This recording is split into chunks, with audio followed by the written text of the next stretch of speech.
영적 꼰대를 벗어나라 라는 제목으로 설교하려고 합니다. 제목이 알겠죠?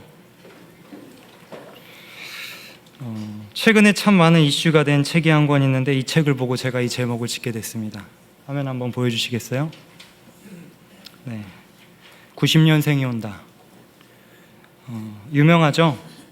문재인 대통령이 휴가를 앞둔 청와대 직원들에게 이제 한 권씩 선물해서 큰 화제가 된 책입니다. 90년생이 온다. 오는 줄 몰랐나 봐요. 왜 이런 책이 쓰여지게 됐을까요? 왜 이 책을 청와대 직원들에게 선물했을까요? 그리고 왜 우리 사회는 이 책을 읽고 있는 것일까? 우리가 그들을 너무 모르기 때문이죠. 세대는 10년 단위로 끊는데 우리 사회가 90년생에서 너무 모르기 때문에 이 책이 나온 것 같습니다. 저자는요, 그 기성세대, 90년대 이전의 세대가 90년대생을 보는 시각을 소개하는데 이렇답니다. 무엇 하나 제대로 하지 못하는 아이들이라고 본다고 합니다. 구급 공무원을 최우선순위로 원하는 90년대생들에게 기성세대가 보이는 가장 흔한 반응은 열정이 사라지고 도전정신 없는 그저 편한 복지 부동의 일만 하려는 나약한 세대라고 바라본다고 합니다. 저자분이 그래요. 그러면서 저자는 기성세대와 청년세대가 가까워질 수 없는 가장 근본적인 문제를 지적하는데요. 그것이 뭐냐면 이 기성세대들이 새로운 세대를 이해하기보다 방관하는 자세에서 비롯되었다라고 말하고 있습니다. 뭐라고요? 이해하기보다 방관하는 자세. 저는 그 글을 읽으면서 다짐하기는 나는 방관하는 목사가 돼선 안 되겠다라는 다짐을 조심스럽게 해보게 됩니다. 기성세대가 90년대 생들을 방관하는 사이, 그것에 반하는 90년 세대들도 기성세대를 바라보는 비판의 눈이 있는데 그것의 정점의 단어가 바로 꼰대입니다. 꼰대. 이 꼰대라는 단어의 정확한 어원은 알 수 없지만 꼰대라는 단어는 번데기의 전라도 방언인 곤디기, 그리고 나이든 어른들의 상징인 그 곤방대, 거기서 유래되었다는 설이 있습니다. 사전적 의미로는요, 늙은이 또는 선생님을 칭하는 말인데 90년대 이후로는 잘 안 쓰는 낡은 단어였습니다. 그러나 2000년대에 들어서면서 권위주의와 잔소리에 대한 반발의 의미가 더해지면서 꼰대가 다시 나왔다는 거예요. 지칭하는 대상을 비하하는 표현으로 자리 잡게 되었답니다. 책에는 한 2페이지 정도를 할애해서 자신이 꼰대인지 아닌지를 체크해 볼 수 있는 신직장인 꼰대 체크리스트라는 것이 있습니다. 저도 해봤습니다. 테스트 결과 저는 꼰대였습니다. 뭐 내가 꼰대겠어 하고 했는데 저도 꼰대더라고요. 당신은 꼰대입니다. 심각하지 않지만 꼰대가 아닌 것도 아닙니다. 꼰대는 나이가 많고 적음에 따라 결정되는 건 아닌 것 같습니다. 나이가 적어도 직장 가운데 자기보다 서열이나 다른 사람보다 자신이 신분이 높다고 여기고 자기가 늘 옳다는 생각으로 남에게 충고하는 걸 당연하게 여기는 자, 이 책에서는 그를 꼰대라고 지칭합니다. 쉽게 말해서 상황을 잘 인지하지 못하고 다른 사람의 그 환경을 잘 인지하지 못한 채 막연한 나의 경험과 나의 잣대를 가지고 다른 사람의 인생을 함부로 재단하는 것, 꼰대라는 것입니다. 그래서 저는 이런 생각이 있는 거예요. 우리 교회에도 있지 않을까? 내가 남보다 믿음이 좋다고 여기고 율법적 가치로 다른 사람을 함부로 정죄하고 내가 가진 경험상 취득한 믿음을 가지고 다른 사람을 재단하는 영적인 꼰대가 될 수 있지 않겠는가 말입니다. 오늘 본문에 나오는 바리새인과 대제사장들의 모습이 딱 그 짝입니다.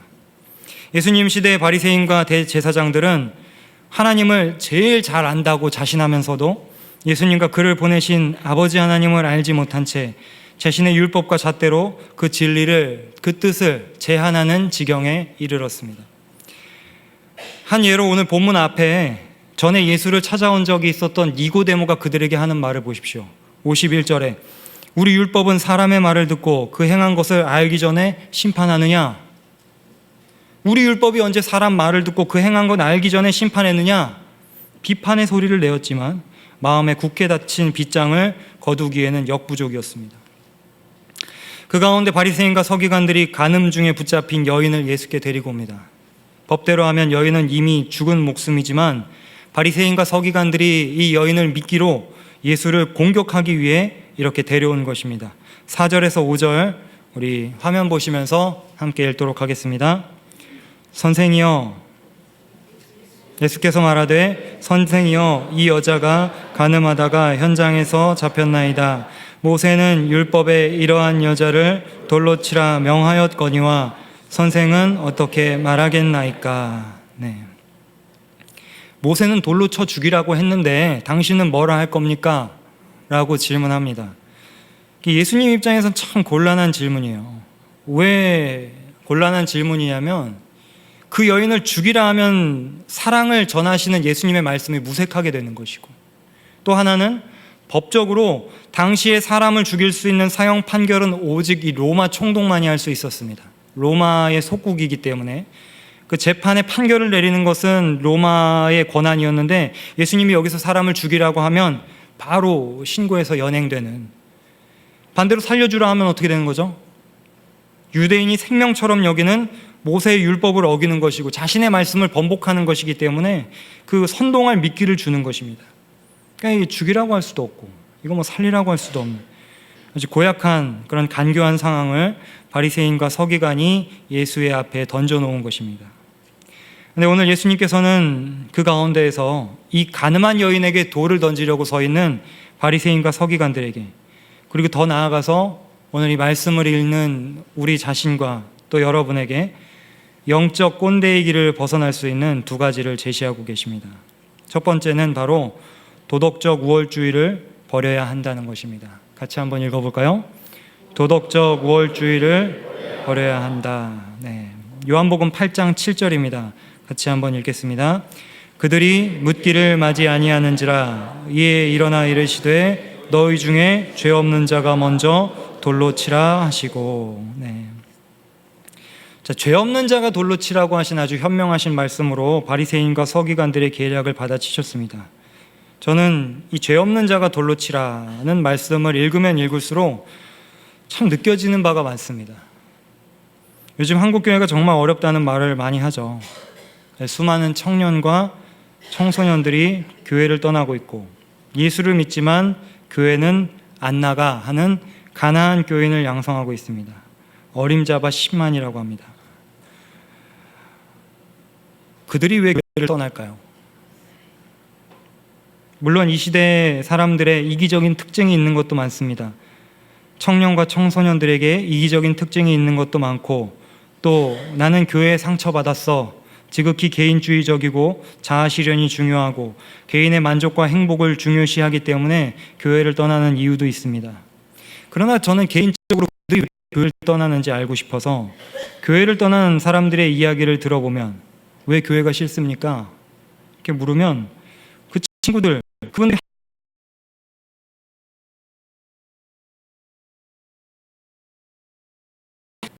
교회 오늘 없는 사람들이 많아서 그들이 떠나는 아닌지 생각해 보게 되는 것입니다. 세리와 죄인들도 당시 성전을 떠났습니다. 그들은 성전에 들어가지도 못했습니다. 왜냐하면 바리새인과 서기관들의 도덕적 우월주의 때문에 감히 들어갈 수 없는 것입니다. 성경을 잘 보시면 8장 2절에 예수께서 아침에 성전에 백성들과 함께 모여 계셨답니다. 이른 아침에, 이 아침은 학자들이 초막절 절기 8일째를 가르치는 아침이라고 봅니다. 유대인들은 초막절 절기 7일째 되는 날 마지막 7일 저녁에는 이 축제를 벌이면서 밤을 새는 온라인 잔치를 벌입니다. 그리고 그 잔치를 다 마치고 성전 뜰에 모인 사람들이 나팔을 불고 하나님 힘있게 찬양하다가 밤새도록 그런 시간을 보내다가 이른 아침에 나와가지고 성전에 모여 있는 것이죠. 예수님께서 거기 계신 것입니다. 자, 그러면 왜 여인은 그 자리에 참여하지 못하고 있느냐는 것입니다. 왜 그 축제에 참여하지 못하고 어디 갔다가 간음하고 와서 여기 끌려와 있냐는 것입니다. 아마도 스스로 죄 없다고 여기던 종교 지도자들의 그 완벽함, 완고함, 그것도 고집스러움, 거기에 얼마나 시달렸으면 그 여인은 축제에 참여할 생각조차 아예 못한 것은 아닐까. 저는 개인적으로 그렇게 상상해 봅니다. 스스로 죄 없다고 여기며 사회에 불쌍하고 연약한 자들을 탄압하는 종교와 정치가 결탁한 불합리한 사회구조, 그 답답함들. 그렇기 때문에 예수께서는 너희 중에 정말 죄 없는 자가 돌을 던져봐라 라고 하시면서 그들의 완악한 마음에 돌을 오히려 던지시는 건 아닐까. 저희 청년부가 6월에 수련회를 다녀왔습니다. 수련회를 준비하는 중에 개인적으로 많은 어려움이 있었습니다. 원래 참여하기로 했던 인원들이 일정이 생겨서 참여가 어렵다는 얘기도 나오고, 날씨도 그날 비가 많이 온다고. 그래서 청년들에게 부탁했습니다. 함께 기도하자고. 우리가 이 수련회를 위해서 좀 함께 기도해야겠다. 그렇게 해서 함께 모여서 그 저녁에 모여서 기도하려고 하는데 처음에 저랑 2명 왔어요. 그럴 수 있는 것이죠. 각자 직장이 있고 바쁘기도 하잖아요. 근데 그 순간 제 마음에 이런 마음이 드는 겁니다. 지금 얘네 뭐 하는 거야? 기도하려고 모였는데 그 생각이 드는 거예요. 얘네 지금 뭐 하는 거지? 제가 스스로 죄 없는 자가 돼서 돌을 들고 있었습니다. 돌을 들고 우리 청년들을 임원들을 돌로 치고 있는 거예요. 저의 그런 연약한 모습을 그 기도의 첫 시간에 깨닫게 해주셨습니다. 회개할 수밖에 없었습니다. 기도하자고 함께 모이자 한 목사가 내가 바로 여인을 정죄하던 스스로 죄 없는 자구나. 내가 바로 죄 없는 자구나. 교회에선 겉으로 완벽한 신앙생활을 하지만 주님이 없는 그 바리새인들, 도덕적 우월주의에 가득 차서 다른 사람을 품지 않고 찾지 않고 쫓아내는 바리새인. 내가 바로 그 바리새인이랑 틀릴 게 없구나. 그런 생각이 들어서 그 기도를 시작하는 첫날 정말 마음이 아팠습니다. 그래서 저는 이런 묵상을 좀 하게 됐습니다. 바리새인들이 죄가 없어서 돌을 들고 있는 것이 아니라 죄가 너무 많아서 돌을 들고 있는 건 아닐까. 주님께서는 그것을 정확하게 꼬집으신 것은 아닐까 하는 것입니다. 그래서 우린 도덕적 우월주의를 버려야 합니다. 흙으로 만들어진 연약한 존재라는 사실을 잊게 만드는 도덕적 우월주의를 버려야 합니다. 나는 도덕적이라, 나는 법을 잘 지키니까, 나는 목사니까, 나는 예배 잘 드리니까, 나는 헌금 잘하니까, 봉사 이만하면 했지, 하나님 그래도 이만하면 나 이뻐해 주시겠지 라는 도덕적 우월주의를 버리고 조금만 긴장을 늦추면 바리새인과 서기관으로 변해버리는 이 영적인 꼰대의 길에서 늘 되돌아 나와야 하는 것입니다. 두 번째는 참된 공감을 해야 한다입니다. 같이 한번 읽어볼까요? 참된 공감을 해야 한다. 공감이 정말 중요한 것 같습니다. 사람은 누구나 자신의 아픔과 상처와 기쁨과 즐거움과 그런 것들을 나누고 위로받고 공감받고 싶어하는 그런 본능을 가지고 있습니다. 그래서 유명한 가수인 윤복희 선생님은 이런 노래를 불렀죠. 내가 만약 가요 좀 들으세요. 찬송만 하지 마시고. 내가 만약 외로울 때면 누가 위로해 주나. 네. 이 땅에 살아가는 알고 계셨는데요. 이 땅에 살아가는 우리 그리스도인들은 시대적 사명을 가지고 물론 세상 사람들이 어떤 노랫말이지만 다른 사람을 공감하고 또 그 사람을 살리고 위로하는 사명으로 이 땅을 살아갑니다. 근데 사실 그게 잘 되지가 않아요. 왜냐하면 우리 본성이 너무나 이기적이고 자기 중심적이고 그 모든 시야가 나를 향해 있기 때문에 내 나름대로는 그래 나는 저 사람을 이해해, 저 사람의 아픔을 공감해 라고 하지만 여전히 다른 사람의 슬픔과 고통과 또한 기쁨을 공감해 주는데 뭔가 부족함이 있는 것은 사실입니다. 얼마 전에 그 20세 이하 청소년들이 출전하는 U20 월드컵 여러분 보셨나요? 잉글랜드랑 기니라는 나라가 시합을 했습니다. 그 이상한 장면이 하나 나왔어요. 그 잉글랜드가 원래 축구 잘하잖아요. 축구 강국입니다. 근데 실력이 비슷했는지 그 영국이 이제 1대 0으로 이제 앞서고 있었습니다. 마침 잉글랜드 수비수가 공을 가지고 있는데 이제 상대방이 한꺼번에 이렇게 달려드니까 그걸 피하려고 했는지 아니면은 그 상황 파악이 잘 안 됐는지 돌아서서 자기 편 골키퍼한테 공을 뻥 하고 차줬어요. 휙 돌아가지고 공을 딱 차줬단 말이에요. 어떻게 됐을까요? 골키퍼 멍 하고 있다가 공이 옆으로 쑥 들어갔어요. 수비수가 찬 공이 자기 골대에 들어가서 점수가 1대1이 됐습니다. 그 수비수와 골키퍼의 생각이 맞지 않은 거죠. 수비수는 당연히 골키퍼가 자기를 보고 있거니 돌아서서 차면 되겠거니 했을 것이고, 골키퍼는 전혀 눈치채지 못하고 다른 곳을 보고 있다가 급해서 발로 걷어내려는데 골대로 그닥 들어가고 말았습니다. 저는 그 모습을 지켜보면서 오늘날 교회 안에 또 세상 속에 살아가는 우리의 모습이 이런 것은 아닐까 하는 생각이 좀 들었습니다. 내 것만 주장하고 내 얘기만 하는데 급급한 나머지 상대방과 전혀 감정의 소통, 감정의 패스가 이루어지지 않고 있는 오늘날 한국 문제, 내 것은 신나게 얘기하지만 다른 사람이 얘기하려고 하면 귀를 막아버리는 그런 문제가 오늘날 우리에게도 있지 않을까 하는 생각이 드는 거예요. 왜 이런 문제가 그렇다면 생길까? 상식적으로 신앙이 깊어지면 깊어질수록, 연수가 쌓이면 쌓일수록, 예배를 드리면 드릴수록 우리가 다른 사람의 약함을 공감하고 내 자아를 희생하는 신앙이 되어야 하는 것이 응당 마땅하다 생각되는데, 우리는 오히려 신앙이 깊어질수록 공감보다 조언을, 위로보다 강압을, 환대보다 폭력을 행하는 영적인 꼰대의 길을 갈 때가 많다는 것입니다. 내 것만 내세우는 세상 속에 우리 주님은 진정한 공감을 가르쳐 주시는데요. 도덕적 우월주의에 대해서 경계하신 주님께서 두 번째로는 그렇다면 우리가 어떻게 행동해야 되는지를 보여주십니다. 이 예수님의 행동을 유심히 보시기 바랍니다. 8절을 같이 읽어보도록 하겠습니다. 다시 몸을 굽혀 손가락으로 쓰시니. 네.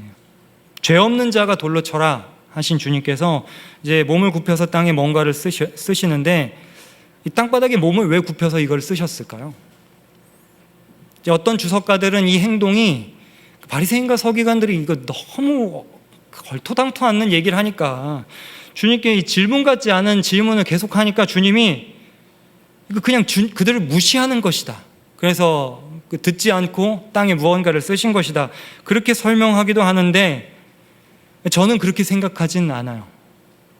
오늘 말씀을 잘 읽어보시면 예수께서 성전에 오셔서 사람들을 가르치고 계시는데, 바리새인과 서기관들이 가늠한 여인을 데리고 와가지고 처음에 어디에 세우냐 하면 3절에 가운데 세웠다고 합니다. 가운데 세웠다. 그리고 9절에 보면은 그 가운데 섰던 여자만 남았더라. 예수와 여자만 남았더라. 우리말 성경에는 가운데라는 말만 나와 있는데 원어 성경을 보면 그 가운데라는 앞에 전치사 하나가 있습니다. 우리말 성경에는 그게 생략돼서 이제 번역이 된 거죠. n이라는 전치사가 붙어 있습니다. n. 헬라어로 n이라는 전치사가 붙어 있는데, 이 n이 뭐냐면 영어로 in입니다. in이 뭐죠? 뭐뭐 안에.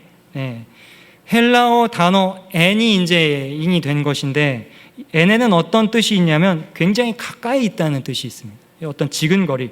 다시 말해서 지금 예수님과 여인이 멀리 떨어져 있는 게 아니고, 여인은 저 방송실이 있는 데 있고 예수님은 여기 계신 게 아니고 둘이 굉장히 가까운 데 붙어 있는 거예요. 여인을 돌로 치라 라고 하신 주님께서 야 돌로 쳐 하고 집에 가신 것이 아니고, 돌로 쳐 하고 멀찍이 비켜나신 것이 아니고 뭐 하셨다고요? 그 자리에서 몸을 굽혀서 땅에 뭔가를 쓰셨다는 거예요. 뭘 썼는지는 알 수 없어요. 저는 이 장면을 곰곰이 상상해보면 정말 눈물이 날 것 같습니다. 한번 생각해 보세요. 만약에 바리새인과 서기관과 그 자리에 모인 수많은 사람들이 돌로 쳐라 했을 때 그래? 하고 정말 돌을 던졌다면, 진짜 돌을 들고 그 여인에게, 그 수많은 이스라엘 성전에 모였던 그 수많은 사람들이 여인에게 돌을 던졌다면 예수님은 어떻게 되셨을까요? 같이 그 돌을 맞으시는 겁니다. 여인을 향해 던지는 정죄의 돌, 분노의 돌, 예수님 함께 맞으실 수밖에 없는 것입니다. 그것도 똑바로 바라보지 못하고 몸을 숙인 채 그 날아오는 돌을 내가 여인과 함께 온몸으로 맞을 수밖에 없는 것입니다. 그래서 돌로 쳐라 하신 이 예수님의 말씀의 행간은 내가 저 여인과 함께 돌을 맞겠다. 그러니 돌을 던져라. 돌을 던져라. 라는 주님의 마음이 들어있는 것입니다. 생각해 보십시오. 우리는 누군가의 이야기를 듣고 또 누군가의 아픔을 듣고 야 그래 내가 기도할게. 걱정하지 마. 염려하지 마. 라고 말을 하지만 실제로 기도한 적이 얼마나 되십니까? 말만 할 때 많지 않나요? 근데 예수님께서는 그러지 않으신다는 거예요. 그래 너 아파? 내가 기도할게. 그리고 한 걸음 더 나아가서 그와 함께 돌을 맞는 데까지 나아가신다는 것입니다. 저는 이것이 바로 오늘 예수께서 우리에게 던지시는 참된 공감의 메시지가 아닐까라는 생각을 합니다. 예수님은 말씀만 하지 않으시고 거기서 끝나지 않으셨습니다. 죄 없는 자가 돌을 던져라 하신 주님께서는 말씀으로만 끝나지 않으시고 자신이 직접 그 돌을 맞는 자리까지 함께 가주셨다는 사실입니다. 그리고 2000년이 지난 오늘 여전히 우리 가운데 오셔서 삶의 힘겨움 속에 눈물 흘리는 저와 여러분을 위해서 내가 너를 사랑해 라고 말씀만 하지 않으시고 친히 십자가에 달려주셨다는 그 놀라운 사실을 우리가 이 사건을 통해서 기억해 볼 수 있는 것입니다. 말씀의 결론을 맺겠습니다. 하루는 제가 그 교회 수련회 사역을 끝내고 녹초가 돼서 집에 온 적이 있습니다. 수련회를 하다 보면 뭐 게임도 하고 말씀 준비하느라 긴장도 하고 또 이렇게 몸도 끄급하고 너무너무 피곤하더라고요. 지치고 졸리고. 그래서 집 현관 앞에 가방을 이렇게 내려놓고 방으로 쑥 들어갔는데 아빠가 오랜만에 오니까 놀고 싶은 저희 아이들이 제 방으로 와가지고 막 귀찮게 하는 거예요. 놀아달라고. 아빠 놀아달라고. 정말 힘들어서 야 귀찮다. 저리 가서 좀 놀아라. 한숨 자고 좀 놀아주겠다라고 굉장히 화를 냈던 기억이 있습니다. 그렇게 몇 시간을 이렇게 쓰러지듯 자다 일어났더니 저희 큰아이가 제 책상 위에 편지 하나를 써놓고 갔어요. 네. 아빠 수련회 잘 갔다 오셨어요? 아빠 사랑해요. 네. 뒤에도 뭐 몇 개 이렇게 써놨더라고요. 제가 저 편지를 읽으면서 마음이 너무 짠한데 여러분 자식 아니라 어떠실지 모르겠지만 저는 짠하더라고요. 그러면서 제 마음속에 예수님이 이렇게 말씀하시는 것 같아요. 네가 아무리 나를 밀어내도 내가 너 얼마나 사랑하는지 알지. 네가 나와 함께 있고 싶지 않다 하더라도 졸리다고 나를 밀어내더라도 내가 너랑 얼마나 함께 하고 싶은지 너 알지? 라고 아이의 편지를 통해서 주님이 저에게 말씀하시는 것 같았습니다. 사랑하는 여러분, 저에게 신앙의 삶이 뭐냐고 물으신다면 저는 대단한 게 아니라고 말씀드리고 싶습니다. 영향력 있는 사람이 돼서 많은 사람을 전도하고 어떤 뛰어난 지식과 설교로 다른 사람에게 하나님을 잘 설명하는 것도 중요하며 내가 만난 하나님을 간증하는 것도 참 중요하지만 제가 생각하는 진짜 신앙의 핵심은요, 반응이에요, 반응. 하나님께서는 오늘 이 시간 가운데서도 하나님을 믿는다고 하면서 우리 장로님 기도하신 것처럼 주님을 주인으로 모시지 못하고 내 생각, 내 고집, 내 경험, 내 율법의 잣대 그것들을 주인으로 모시고 거기만 반응하며 사는 세상과 나의 이기적인 욕망에만 반응하고 내 편함과 유익에 반응하고 하나님은 좀 저리 가 계시라고 귀찮게 밀어내는 우리에게 오늘도 이렇게 말씀하고 계실지 모른다는 것입니다. 야 누구야 내가 너 얼마나 사랑하는지 알아? 너는 내가 필요해. 네가 밀어내도 너는 내가 필요한 존재야. 너는 내 백성이고 나는 너의 하나님이야. 성경에 계속해서 나오잖아요. 주님께서는 오늘도 우리에게 그 사랑의 편지를 보내고 계실지 모릅니다. 그리고 그 사랑의 정점이 바로 십자가입니다. 십자가. 그리고 더 나아가 주님은 우리에게 십자가를 또 요구하십니다.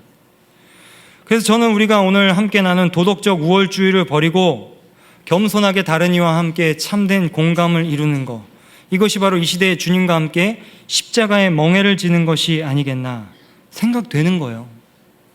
왜냐하면 이 세대 가운데 그거를 우리가 행하기가 너무 어렵기 때문입니다. 이걸 우리 의식적으로 할 수가 없어요. 이거는 이거 노력해서 공감합시다 라고 해서 되지가 않습니다.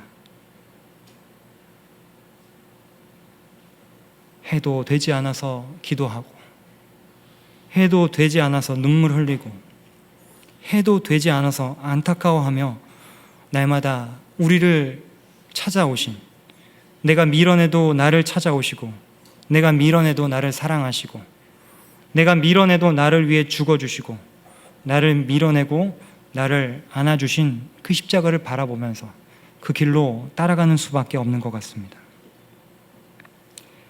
때로 우리도 누군가에게 밀어냄을 당할지 모르는 일입니다. 그럼에도 불구하고 힘들지만 그들을 공감하겠습니다. 그들이 그것을 이용한다 해도 힘들지만 그들 앞에 겸손히 서겠습니다. 라는 마음으로 우리가 그 십자가에 가까이 다가갈 수만 있다면 그 바리새인과 대제사장의 길에서 조금은 멀어질 수 있지 않을까요? 그 부르심 가운데 나도 다른 일을 도덕적 우월주의로 정죄하지 않고 그 가운데 진정한 공감의 실천을 이루어가는 저와 여러분이 되기를 간절히 소망합니다. 이렇게 결단하시겠습니다. 우리들의 삶의 주인이신 아버지 하나님, 감사를 드립니다. 부족하고 연약한 저희들이지만 더운 날씨 가운데에도 하나님께서 주신 각자의 일과를 한 주 동안 잘 감당하게 하시고 오늘 이렇게 주님 앞에 모여 참된 안식을 경험하게 하심을 감사를 드립니다.